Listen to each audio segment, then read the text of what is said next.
একজন প্রবাসী দেশের মায়া ত্যাগ করে প্রবাসে আসেন, আর এখানে আসার সাথে সাথেই পরিবার, আত্মীয় স্বজন, বন্ধু বান্ধব, এমনকি পাড়া প্রতিবেশী থেকে মানসিকভাবে বিচ্ছিন্ন হয়ে পড়েন, যার ফলে তারা মানসিক দুশ্চিন্তায় ভোগেন এবং এখানে আসার কিছুদিনের মধ্যেই তারা একটি টাইম জোনে আবদ্ধ হয়ে পড়েন, একটি নিয়মানুবর্তিতার মধ্যে চলে আসেন। এর ফলেই শুরু হয় মেন্টাল ট্রমা। আর এই ট্রমার কারণে গেল 2 দশকে অসংখ্য প্রবাসী অসুস্থ হয়ে পড়েছেন। এই অসুস্থতা থেকে বাঁচার উপায় কী? এই অসুস্থতা থেকে বাঁচার উপায় হচ্ছে, আমরা যদি প্রবাসীরা ছোট ছোট আমাদের উদযাপনগুলো সেলিব্রেট করি, আমাদের ছোট ছোট আয়োজনগুলো আমরা সকলে মিলে উদযাপন করি, তাহলে এই মেন্টাল ট্রমা থেকে মুক্তি পেতে পারবো। আজকে আমরা তেমন একটি উপলক্ষকে উদযাপন করার জন্য এখানে অসংখ্য প্রবাসী একসাথে হয়েছি। প্রবাসীরা কখন খুশি হয়? যদি দেশ থেকে কোনো সুখবর আসে, যদি দেশ থেকে কোনো উপহার প্রবাসীদের হাতে আসে, যদি দেশে থাকা বা জেলার বা এলাকার পরিচিত মুখগুলো আমরা এখানে একত্রিত হই, তখন আমরা কিন্তু অধিক খুশি হই। তেমন একটি পরিবেশ এখানে সৃষ্টি হয়েছে। আমরা এখানে যারা আছি সকলেই কিন্তু এখানকার প্রবাসী এবং অধিকাংশই আমাদের লক্ষ্মীপুরের সন্তান। আর একটা বিষয় বলতে চাই, এখানে যাদেরকে দেখতে পাচ্ছেন হয়তো তাদের রাজনৈতিক পরিচয় ভিন্ন ভিন্ন, হয়তো তাদের চিন্তা চেতনা ভিন্ন, হয়তো তাদের চিন্তার পরিধি ভিন্ন হতে পারে, তবে একটা স্থানে সবাই এক। সবাই কিন্তু এক একজন যোদ্ধা। তারা কার জন্য যুদ্ধ করে? তারা দেশের জন্য যুদ্ধ করে। তারা যুদ্ধ করে যাতে বাংলাদেশের রেমিটেন্সের চাকা সচল রাখা যায়। তারা কাঁধে কাঁধ মিলিয়ে এখানে শুধুমাত্র দেশের উন্নতির জন্য যুদ্ধ করে। তো শুরুতেই যেই উদযাপনের কথাটি বলছি, সেই উদযাপনটি হচ্ছে, আমাদের এখানে যাদেরকে দেখতে পাচ্ছেন তারা সবাই স্বস্থানে স্বনামধন্য। এখানে অনেকজন উদ্যোক্তা রয়েছেন বা এন্টারপ্রেনার রয়েছেন। যেমন আমাদের সাথে আছেন ফারুক ভাই, আমাদের সাথে আছেন মাসুদ আলম, আমাদের সাথে আছেন খোরশেদ ভাই। তারা কিন্তু তাদের অধীনস্থ অসংখ্য প্রবাসী বাংলাদেশিদেরকে কাজের ব্যবস্থা করে দিয়েছেন, যারা তাদের অধীনস্থ হয়ে কাজ করে এখানে সুপ্রতিষ্ঠিত হচ্ছে। তেমনি একটি উপলক্ষকে কেন্দ্র করে আজকে আমরা এখানে উপস্থিত হয়েছি। আমাদের যে ফারুক ভাই, তিনি একটি নতুন প্রতিষ্ঠান চালু করেছেন। এছাড়াও তার কিন্তু কয়েকটি প্রতিষ্ঠান রয়েছে যেগুলো ইতিমধ্যেই প্রবাসীদেরকে বিভিন্ন রকম সেবা দিয়ে যাচ্ছে। তবে এই প্রতিষ্ঠানটাও সামনের দিনে এই সাধারণ যারা প্রবাসী আছেন তাদেরকে কিন্তু সহযোগিতা দেবেন। সেটি কী প্রতিষ্ঠান, সেটির কাজ কী, সেটি থেকে কিভাবে প্রবাসীরা সহযোগিতা পাবে, আমরা সরাসরি ফারুক ভাইয়ের মুখ থেকেই শুনবো। ফারুক ভাই, কেমন আছেন? আসসালামু আলাইকুম। আলহামদুলিল্লাহ আছি ভালো। আমরা যেমনটি জানি আপনি একটি প্রতিষ্ঠান আরম্ভ করছেন, যেই প্রতিষ্ঠানটা প্রবাসীদের সহযোগিতায় আরও বেশি ভূমিকা রাখবে। সেই প্রতিষ্ঠানটা কী এবং সেই প্রতিষ্ঠান থেকে প্রবাসীরা কী কী উপকার পাবে? আসলে এটা হচ্ছে একটা ট্রাভেল এজেন্সি। আমার ট্রাভেল এজেন্সির নাম হচ্ছে Faizal Marwa tour and travels. তো এখানে বিভিন্ন দেশের টিকিট পাওয়া যাবে, প্লাস এখানকার বিভিন্ন খেদমতের কাজগুলো পাওয়া যাবে, প্লাস কার্গো সিস্টেম, প্লাস তোমার এই যে এম্বাসির পাসপোর্টের কাজগুলা, টোটালি সবগুলো এই দেশের যে জেনারেল সার্ভিসের কাজগুলো সবগুলো পাওয়া যাবে ইনশাআল্লাহ। মোদ্দা কথা হচ্ছে, এই ট্রাভেলস এজেন্সি থেকে প্রবাসীরা সকল প্রকার সেবা, আকামা থেকে শুরু করে টিকিট থেকে শুরু করে সকল প্রকার সেবা কিন্তু প্রবাসীরা এখান থেকে পাবেন। এবং লক্ষ্মীপুর জেলা যারা আছেন তারা যদি এই প্রতিষ্ঠান থেকে কোনো প্রকার সেবা গ্রহণ করেন, তাহলে তাদের জন্য থাকছে বিশেষ ছাড়। এছাড়াও আমাদের মাঝে উপস্থিত আছেন এখানকার একজন স্থায়ী ব্যবসায়ী বা একজন এন্টারপ্রেনার, একজন উদ্যোক্তা খোরশেদ আলম। তো এই প্রতিষ্ঠানটার উদ্বোধন উপলক্ষে বা এই প্রতিষ্ঠান যে যাত্রা শুরু করছে, সে বিষয়ে আপনার অভিমত কী বা আপনার মূল্যায়ন কী?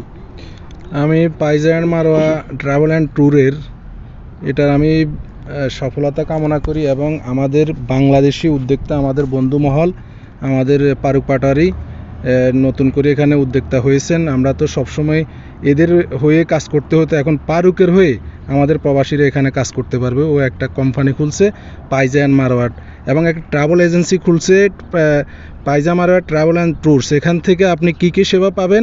এখান থেকে সেবা পাবেন আপনি ভিসা থেকে শুরু করে, ফ্যামিলি ভিসা থেকে শুরু করে আপনাদের টিকিট, এবং আপনারা ইকামা তুলতে চাইলে ইকামার নাম্বার, এবং এখানে যে বর্ডার নাম্বার বলা হয় নতুন লোক আসলে, এগুলা সব এভরিথিং যত আপনার এদেশে ভিসার সার্ভিস আছে সবগুলো এখান থেকে পাবেন।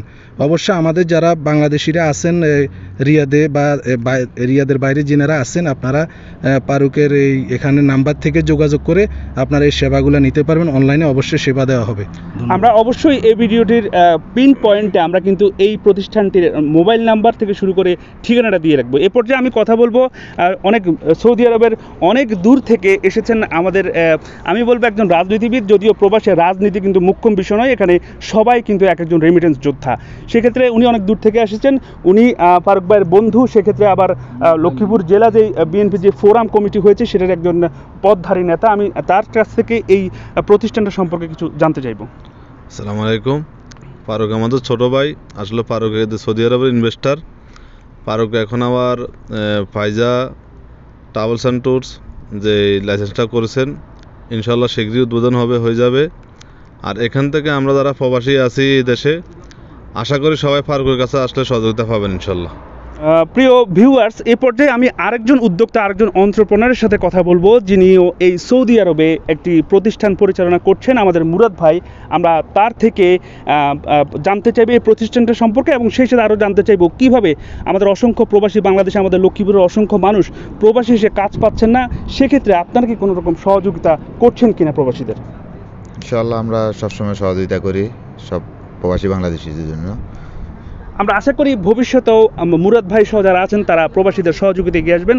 আরেকটি বিষয় আমি অ্যাড করতেছি, সেটা হচ্ছে আমাদের যে ফারুক ভাই আছেন তিনি কিন্তু সৌদি আরবের একজন ইনভেস্টার। আমি বলবো একজন গর্বিত ইনভেস্টার, কারণ সবাই চাইলে ইনভেস্টার হতে পারে না, কিন্তু আমাদের ফারুক ভাই ইতিমধ্যেই সৌদি আরবের একজন ইনভেস্টার হয়েছেন। তার অসংখ্য কয়েকটি প্রতিষ্ঠান আছে যেখানে বাংলাদেশিরা কাজ করছেন। এক্ষেত্রে আমি মাসুদ আলম ভাইয়ের কাছে জানতে চাইবো যে আমরা যতটুকু জানি মাসুদ আলম ভাই এখন পর্যন্ত অসংখ্য প্রবাসী বাংলাদেশি যারা বিপদে আছেন, বিভিন্ন জায়গায় কাজ পাচ্ছেন, তাদেরকে এখানে এনে কাজ দিয়েছেন। এবং ভবিষ্যতের সামনের দিনে যদি মানুষ এরকম সমস্যা থাকে, সেক্ষেত্রে আপনাদের উদ্যোগ কী থাকবে, বা আপনারা যারা সবাই লক্ষ্মীপুর জেলার আছেন তারা কি উদ্যোগ রাখতে পারবেন? আমরা ইনশাল্লাহ সবসময় চেষ্টা করি যে লক্ষ্মীপুরের বা কোনো জায়গার যে বাংলাদেশি হিসাবে যে যদি বলে যে আমরা খুবই বিপদে আছি, আমাদের কাজ নাই বা কিছুই নাই, আমরা চেষ্টা করি যে তাদেরকে কাজও লাগাই দেওয়ার জন্য। ইদানিংও অনেকে ফোন দিছে যে সমস্যা নেই, আসো, সবারে চেষ্টা করি কাজও দেওয়ার জন্য। ইনশাল্লাহ সবারে কাজও লাগাই দিতেছি ইনশাল্লাহ। বা যে প্রান্তের থেকে ফোন দেয় যে ভাই বিপদে আছি, আমাদেরকে কাজ দেন, আমরা সবাই চেষ্টা করি তাদেরকে কাজও লাগানোর জন্য। মাসুদ ভাইয়ের সুরে আমি আরেকটু সুর মিলিয়ে বলতে চাই, সর্বপ্রথম সবার কিন্তু কাজের প্রতি আগ্রহ থাকতে হবে। আপনাকে একজন কাজ দেখিয়ে দিবে, তবে সে গিয়ে আপনার কাজটি করে দেবে না, আপনার কাজ আপনাকে নিজেকেই করতে হবে। আমরা এখানে যারা লক্ষ্মীপুর জেলার মানুষ আছে, আমরা এখানে আনন্দ উদযাপন করছি। আশা করি আমাদের এই আনন্দে আপনারা আনন্দিত হবেন। মহিউদ্দিন রবিন, লক্ষ্মীপুর বিচিত্রা, সৌদি আরব।